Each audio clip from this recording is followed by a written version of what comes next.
అందరికీ నమస్కారం. నా మీద వచ్చిన న్యూస్ ఫేక్ న్యూస్, తప్పుడు సమాచారం నమ్మకండి అండ్ స్ప్రెడ్ చేయదు. I'm very happy. నేను చాలా సంతోషంగా ఉన్నాను. Okay. Senior star comedian Sudhakar గురించి తెలుగు ప్రేక్షకులకి ప్రత్యేకంగా పరిచయం చేయాల్సిన అవసరం లేదు. తెలుగులో విలన్గా, కమెడియన్గా, సపోర్టింగ్ రోల్స్లో నటిస్తూ తమిళ్లో ఒకప్పుడు స్టార్ హీరోగా ఉంటూ చిరంజీవి, బాలకృష్ణ లాంటి వారికి కాంపిటీటర్గా ఉండేవాడు. ఇదిలా ఉంటే 17 ఏళ్ల నుండి సుధాకర్ ఇండస్ట్రీకి దూరంగా ఉండడంతో మీడియాలో ఎక్కడా కనిపించలేదు. దీంతో అతను మరణించాడనే వార్తలు అప్పట్లో సోషల్ మీడియాలో హల్చల్ అవ్వడంతో తను ఇంకా బ్రతికే ఉన్నాడంటూ మొదటిసారి మీడియా ముందుకి రావడంతో సుధాకర్ని చూసి అందరూ షాక్కి గురయ్యారు.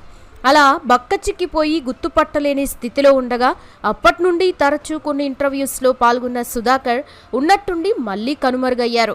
ఇదిలా ఉంటే తాజాగా సుధాకర్ గారు ఆరోగ్యం